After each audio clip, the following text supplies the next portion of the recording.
Welcome to another edition of the Cut Pro Wrestling Podcast. My name is Randy Zelia from backsportspage.com.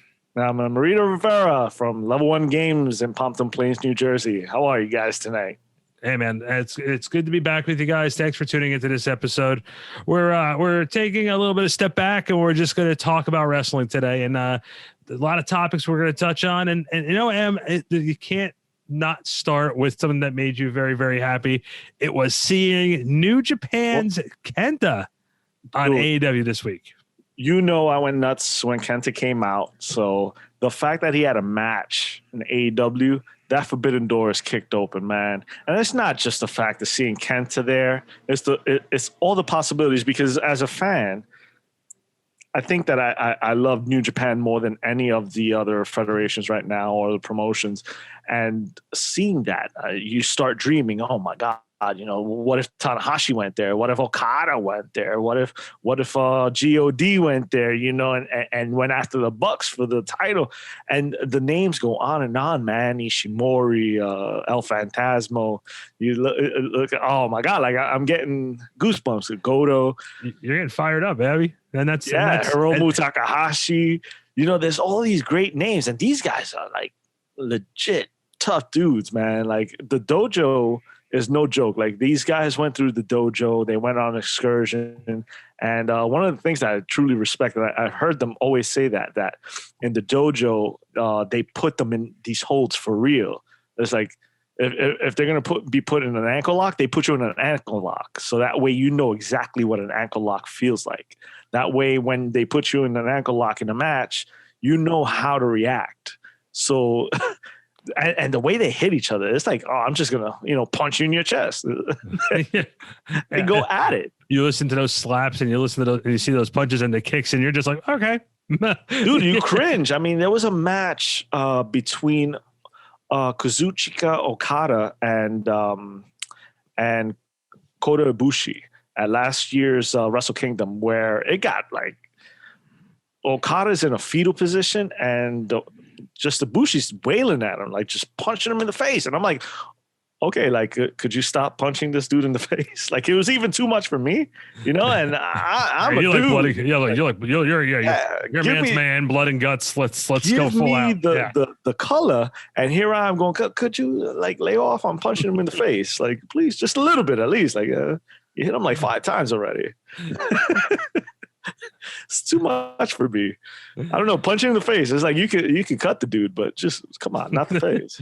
Yeah, it's a hard way. That was definitely a hard way right there. Exactly. So, and then you had John Moxley, and then I heard Rocky Romero say that, you know, John Moxley was the catalyst to bring all this together, because he's working New Japan, or he was working New Japan before the world went upside down, and he still had the U.S. title. So since he had the title, they worked out a deal where Moxley's gonna defend against Kenta in a couple of weeks, and I'm stoked, man, because I love watching New Japan, and New Japan Strong is like really getting up there, man. You see guys like Danny Limelight, like the Rosser, what's his name, Fred Rosser? Yeah, he's there. There's so many names, and every time you watch, you got this guy from MLW, God, I forgot his name.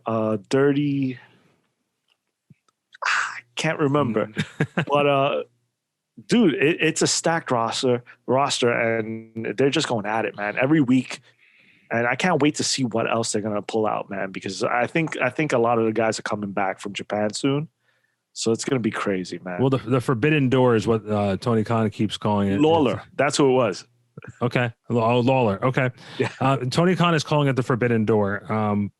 He's kicked it open. They said that, I think some of the New Japan guys said it's only been open a crack, and now it's, you know, they want to get this thing open for good. And I'm going to ask 2 questions about it. One, should the crossover continue with Impact as well? So it seems like it's all a big working relationship there. And I think it would be very interesting. And then the second part of it is, you know, up until Kenta showed up, a lot of the fan base was not familiar that John Moxley was the U.S. champion for New Japan. Should AEW have acknowledged that earlier?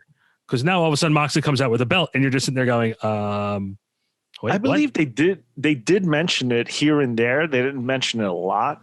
But I guess they didn't want to give it away. But I mean, in wrestling, they always kind of spoon feed you anyway.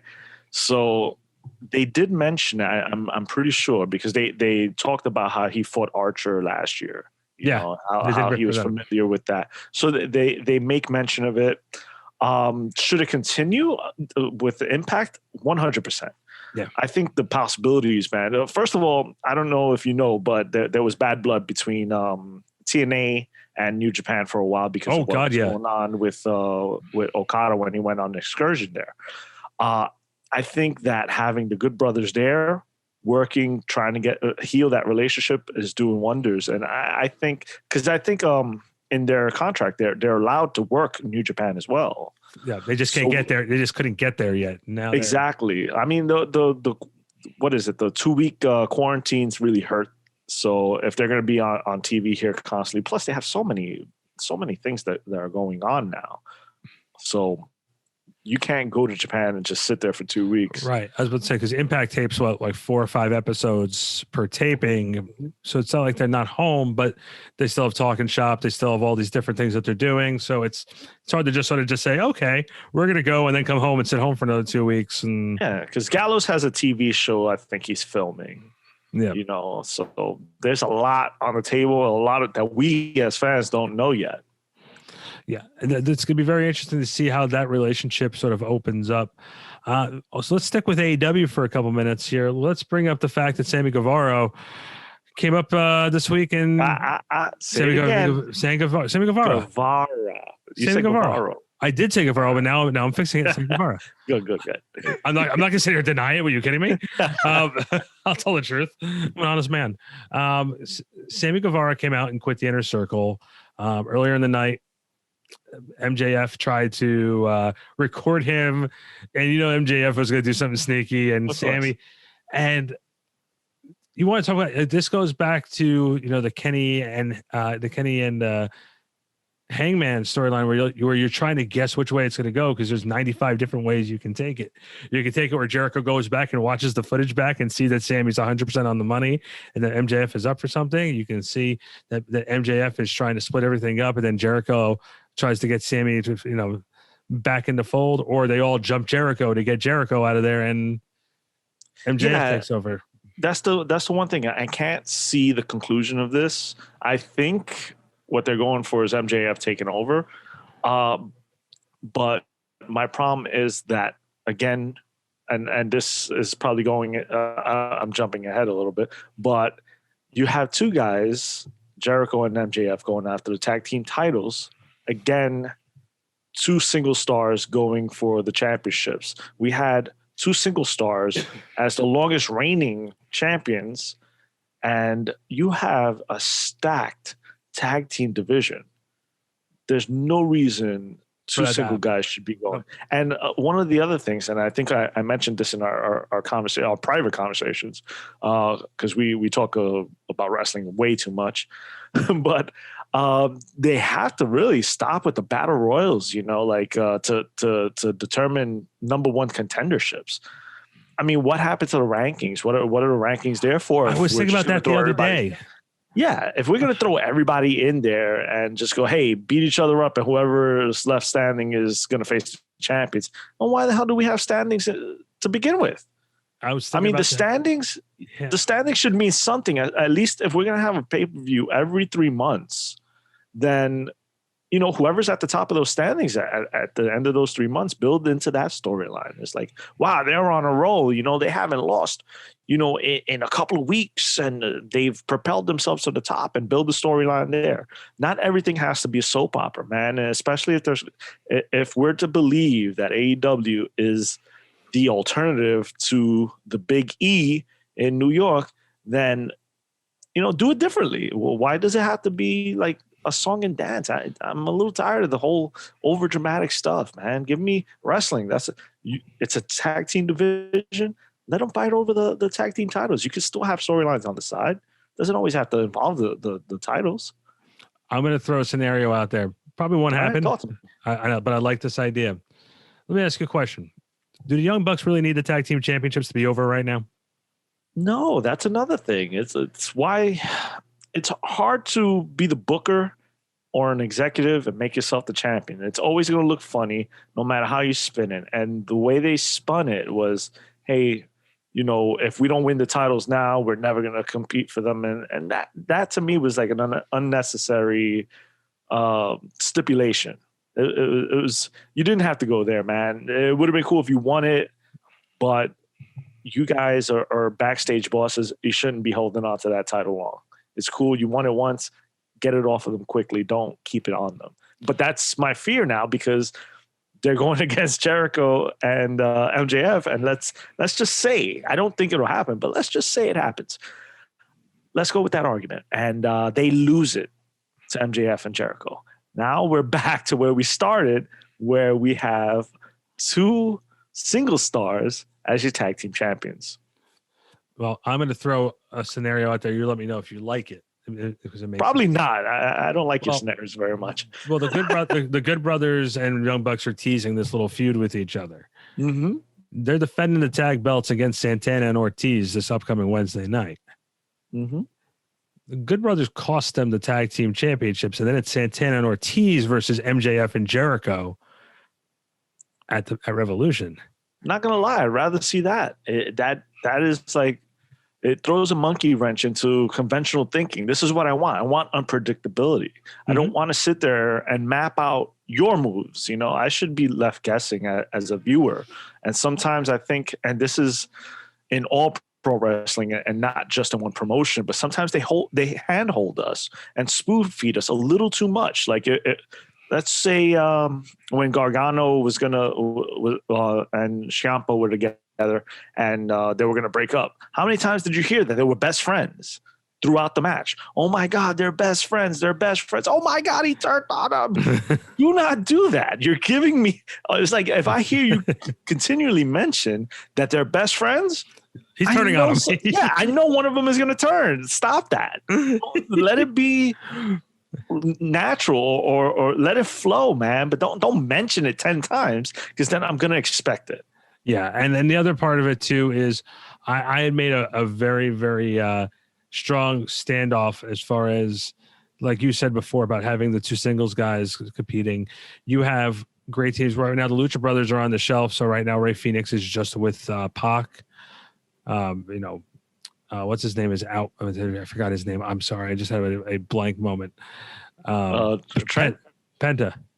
Oh, no, Penta, he's having trouble with his visa, so he can't make it. Okay. I thought they said that he was hurt. And now he was hurt, but he's not hurt anymore. Okay. So then you also have Trent with the Best Friends. You have you have 2 teams within the Dark Order. And then you have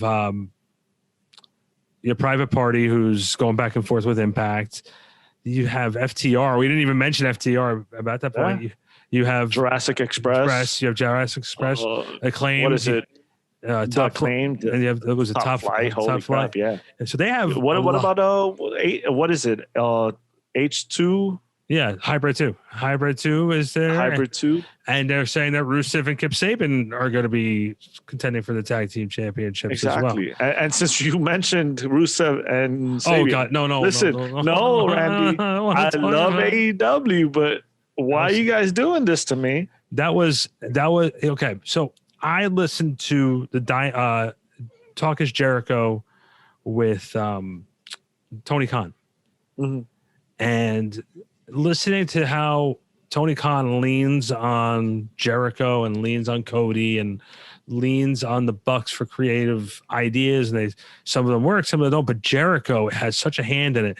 And you can tell some of the stuff that comes off is WWE-ish, like some of the stuff with Orange Cassidy that Jericho did. The debate that had WWE written all over it. It's sports entertainment. Yeah, and the thing is, listen, I'm not gonna crap on sports entertainment because that's the stuff that brought us to the dance in the first place. We fell in love with this stuff, but at the same time, if you're gonna call yourself the alternative, you got to give me something different. And if I'm sitting there, or because sometimes I watch in the store, or I'll watch a replay or whatever, and I'm watching in the store, and somebody comes in and they're like, "Hey, you're watching WWE," and I'm like, God damn, like they don't even realize this is something different. Yeah, because should not be happening. It's muscle memory they see wrestling, they think WWE, and that's but no, it's the fact of what's going on. If you see a wedding in wrestling, you think WWE. You're not thinking, hey, this new promotion is doing something brand new that we've never seen. This is literally, we've seen it in every promotion, haven't we? Like, if you're doing something different, please just stick to doing something different. I don't know. Maybe it's just me. Maybe I'm more of a pessimist than an optimist. But give me some more pro wrestling, you know? Well, it was you who told me that sometimes when you have to do the stuff with Tyson and Shaq and all this other stuff, it's a sexy name. It's a name that's going to bring audience now. But now they're in trouble because Cody may not be able to go. I think he'll be able to go.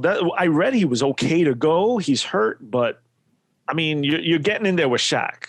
It's not going to be a 5-star match. Yeah. And that's also like, I understand. This is Jay Leno all over again. Yeah, I understand where they're going. You want new eyes on the product. You're gonna get a celebrity in there. They're gonna wrestle. So I'm a big, huge pro wrestling fan. Don't give a fuck. Like, I don't need to see it. I don't want to see it. It's going to anger me every time I see it, but I understand it. You know, you got to do what you got to do. You got to grow the brand.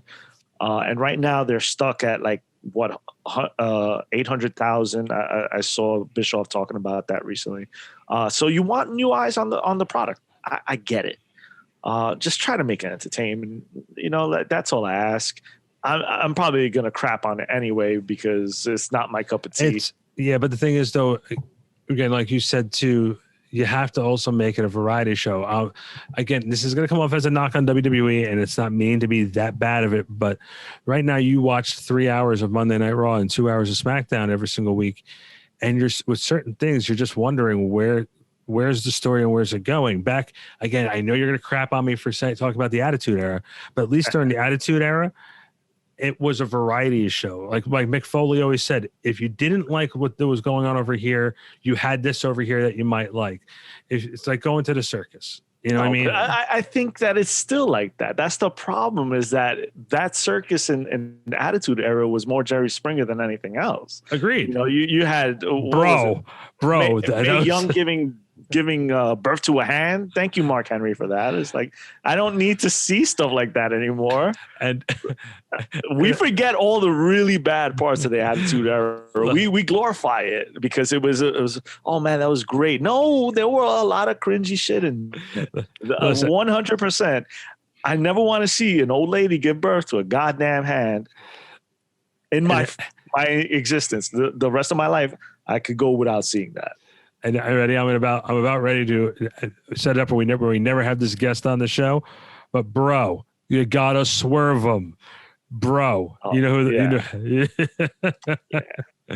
So, but speaking of guests, I want to be upfront with everybody. The reason we don't have a guest this week was because the Super Bowl was happening.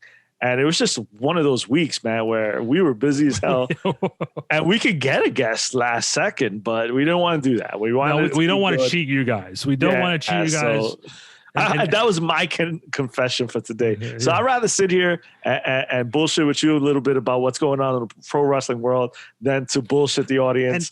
And we haven't done that. We really haven't done that yet. Yeah, exactly. So it's good every so often to just sit there and take account into me complaining about pro wrestling. That's what it feels like. This is like I need to vent, and then I'm going to go back to video games. Yeah, pretty much. I got my game on pause. I'm playing a shark game. You know. Man eater. Well, I want to let's jump back in. I know that I want to at least get you fired up at least one or two more times before we end this thing. And let's talk about, we talked about the Royal Rumble I think last week or 2 weeks ago, and now they have the Elimination Chamber coming up in the WWE, and man, all signs are pointing to Orton and Edge for WrestleMania, and I was really hoping they weren't going to do. I was really hoping they weren't going to do that, because they're putting Drew McIntyre in the Elimination Chamber where he has to defend his title, and Orton's in there, and Edge is not picking, but they're going to tease Edge going to NXT, SmackDown, Raw. They're going to send him out to the UK to tease him. Dude, I'm going to cut you off there for a second. I'm going to rewind this. Okay. If anybody out there knows me personally, they probably have me on Facebook, and they saw me win $5 because of the Super Bowl. You made fun of me because you saw my legs, and I have small legs, but they're muscular legs, so screw you. But I won $5, and Edge is going to win me $5 more because Dave at the store has bet me that he's going to face NXT, and we all know what's going to happen. Orton's going to win the title, and I'm going to win $5. So what? This is what makes me angry, and this is exactly what I said maybe 15 minutes ago. Stop hand holding me. Stop feeding me Gerber baby's food. All right. Stop feeding me this crap. I could see it coming from a mile away. Don't do the whole little airplane thing with putting, baby food in my mouth. Bzz. Don't do this. And this is exactly where it's going. We know what's going to happen. Orton's going to come back. And didn't Orton have a thing with Bray Wyatt? What if it's a damn right underneath the rug? Right underneath the rug. Right underneath the rug. No, but here's my thing. What if it's a triple threat, right? Then Wyatt comes out of nowhere. God damn it. I don't know. Like, I'm not liking where this is going. Hopefully they do swerve me, and I'll be happy with that. But if it's another goddamn Edge and Orton match that I saw last year, and this is what pissed me off when they did Cena and The Rock. When they did Cena and The Rock, it was billed as once in a lifetime. I even bought the poster at WrestleMania, and I still have it. It's once in a lifetime. And then next goddamn year, it happened again. And my poster, I can't even put my poster up because I feel like I'm bullshitting myself at that point. It's like this has to stay hidden because I was an idiot for spending $20 on this once in a lifetime poster. I can't do that again. And then you play armchair quarterback and you look back at it and you're like, man, they've had this thing planned out for 3 years. 2-3 years. Yeah, like where he's gonna come out, they're gonna mess with each other before WrestleMania 27, 28.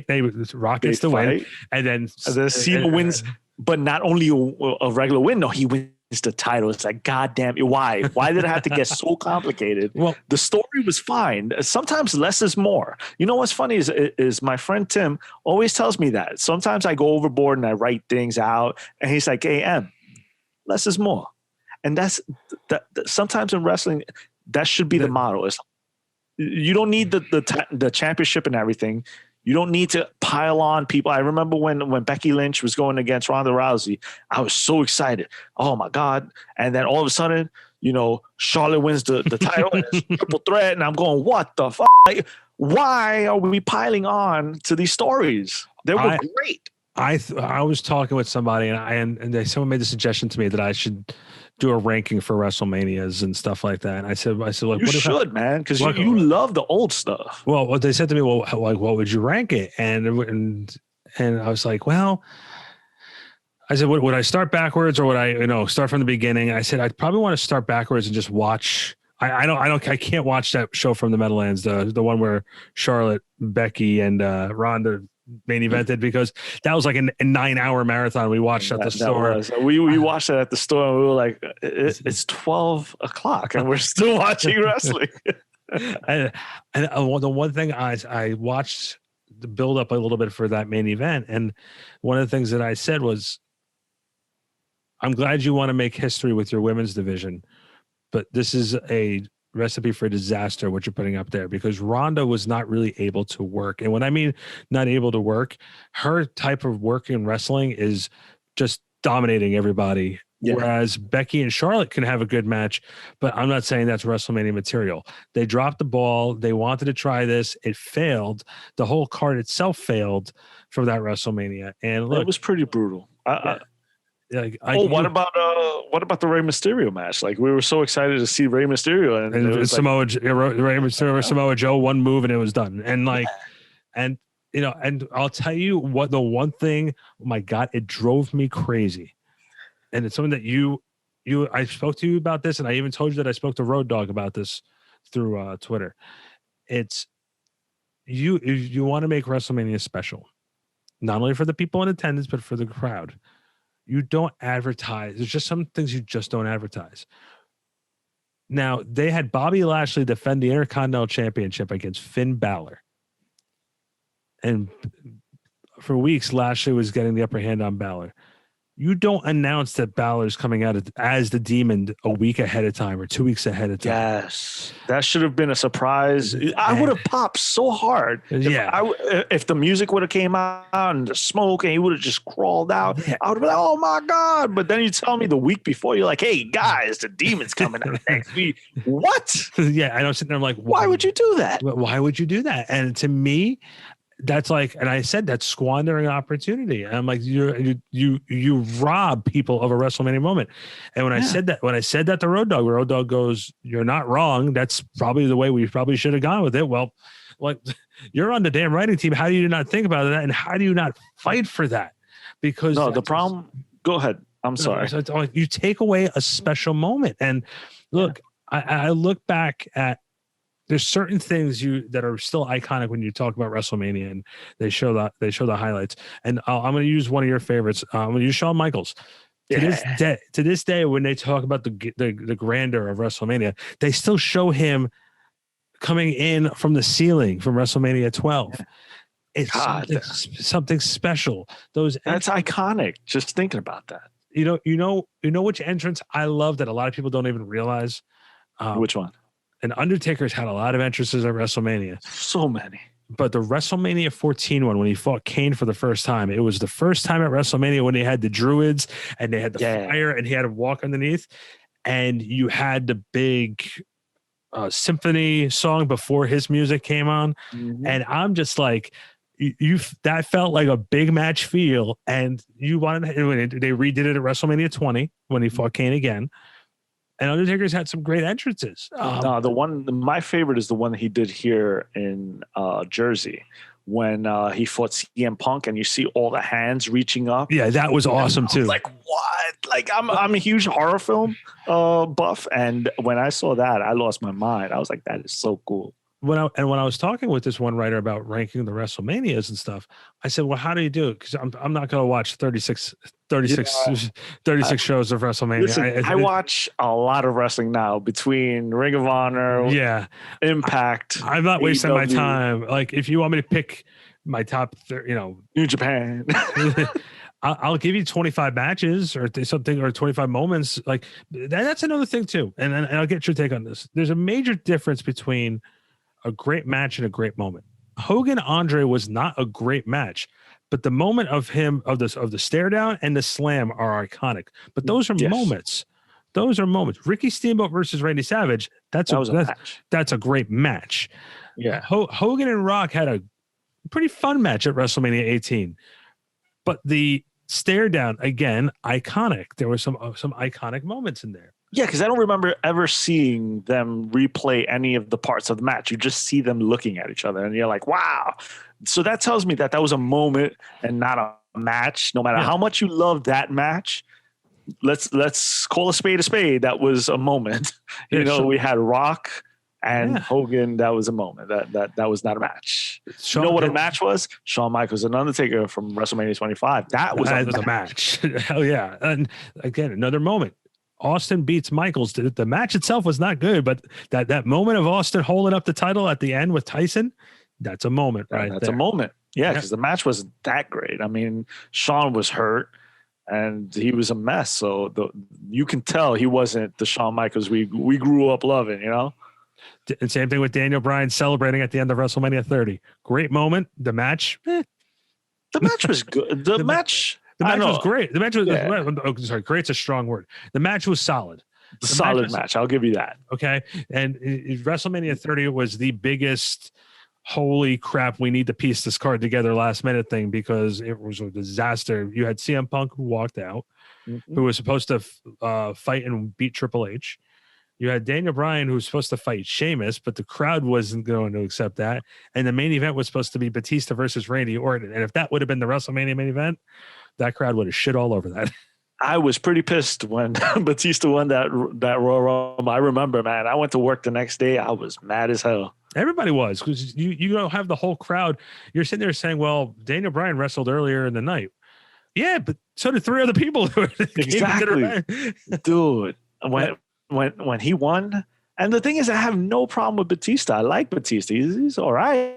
I mean, he wasn't my favorite wrestler, but when he won the Royal Rumble, I don't know what it is about the Royal Rumble. It makes me so angry. So many years, like it was a yearly because it was the diesel spot, because Yeah. you'll have somebody who dominates, and then they lose, and then they're like, well, but this is going to be the guy, because listen to that crowd reaction. That's what happened with Roman Reigns. You know what it is for me personally, because I grew up watching the Royal Rumble, man. But I always wanted, like, this was always a time to get that newcomer, like somebody who hasn't had a shot, or somebody who hasn't had a shot in a while, and they come through and they get the shot, and you're all excited because you're like, oh man, I didn't expect this. But it seems like it's not like that anymore. No. Well, listen, I feel the same way sort of about the Intercontinental Championship. The Intercontinental Championship was supposed to be this is the grooming belt to be the guy. Bret Hart was the Intercontinental Champion, and it groomed him to be the guy. Shawn Michaels, Intercontinental Champion, Ultimate Warrior, not the best wrestler, but again, use that belt. It was a workhorse. It was a workhorse title. Yeah, and it went from being a workhorse title to a belt to try to get people over. And when I give guys like The Miz and Cody Rhodes credit for treating it more than what it was at that time. And Miz really legitimized it back and now it's back down to, Sami Zayn and Big E who are battling it right now. And it's just like, you know what I noticed about New Japan? I hate to always go there, but it's something really cool that I don't know if it would work here in the US, but right before a title match, let's say like the main event over there, they have more than like they have more shows. So sometimes the main event isn't always the heavyweight title. It could be like the junior heavyweight title. They show like a video package of all the dudes, or at least like a good majority of the dudes that held the title. It's like if it's the IWGP heavyweight title, they start showing like AJ Styles and Kenny Omega and Brock Lesnar, and you're like the Hiroshi Tanahashi, Okada, and you're like, holy crap, these are all the dudes that held that belt, and the prestige is there. And it's like a minute long video package of all the dudes with the title, and you're like, holy crap, there's meaning, there's prestige. I don't know. It's like sometimes it feels like WWE does worthless. And it's not just them. It's sometimes it's a lot of the promotions. Sometimes it just feels like a hot potato. And I think they should put a little more prestige into them. Well, Chris Bay mentioned that when he was with us too. Remember, he said he's like, I want to bring prestige back to the X Division Championship belt because great guys like AJ and Christopher Daniels all held it. So listen, I'm all for it, and I'm right with you on it. And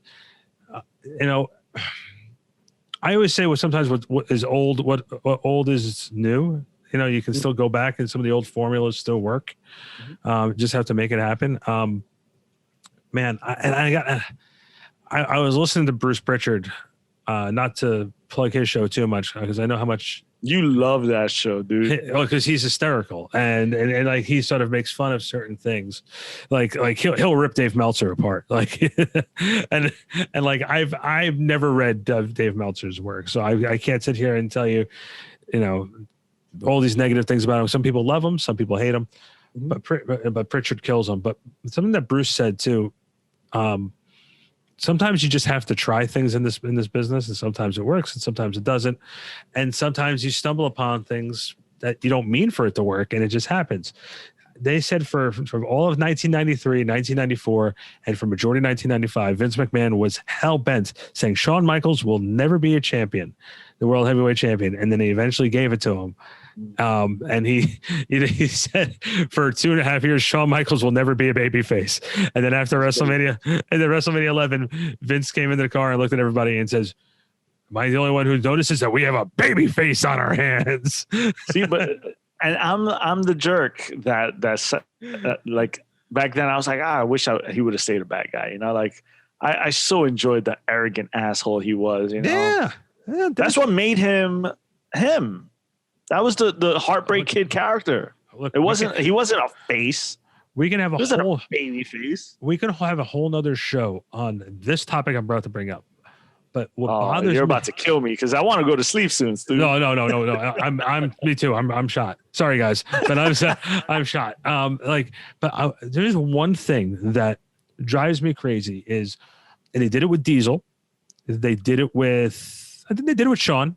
They never did it with Brett. I think they did it with Rock and Austin a little bit. They made him tinker, but what got them over as bad guys, which they gave them such heel heat that turned them face. And then when they went babyface, they totally started changing. Like they took away what made them popular, and they turned it on. Like, look, what it's made the edge. Yeah, no pun intended. It's the edge of the character. You got that chip on your shoulder. You go out there, and people identify that with that, you know. And when they become face, well, you're not allowed to do half the things that the crowd loves that you do. You know, if I go out there and I flip you the bird and everybody cheers, then you should go out there and keep doing that, because that's what got you over in the first place. You can't go out there and start talking about eat your Wheaties and say your prayers and eat your vitamins and all this bullshit. Do they still sell Wheaties? Yeah, dude. I went to the supermarket the other day. There's a goddamn Wheaties right there. So, like, I didn't flub that on purpose. Like, I actually saw Wheaties, and that's the first thing I thought of. Point is, you can't go out there going, hey, go buy that and eat that. If that's not what brought you to the dance, if telling everybody to go F themselves brought you to the dance, you should keep doing that regardless if you're a face or not. Well, and that's the thing too. And I'm not just saying WWE, because WCW did it too. No, but that's the thing. It's pro wrestling in general. Sometimes you see something and we start to tinker it, and then it becomes a totally different product by the end, because we want everybody to like it. And at the end we stomp on it, you know? It's like trying to cook something and overcooking it. Well, that's the too thing. Much song. I knew. That's a shirt now. That's going to be a shirt. All right. I am Puerto Rico. I'm taking sazon. That's my thing. Well, you know what? I don't think we can go any further than that. Let's tell everybody where they can find us. Listen, go ahead. You want to go first? I got this. I'll do my first two, and then you can do the last. How about that? You do too. I do too. And then we all go on from there. Go ahead. All right. Because it is kind of late, guys.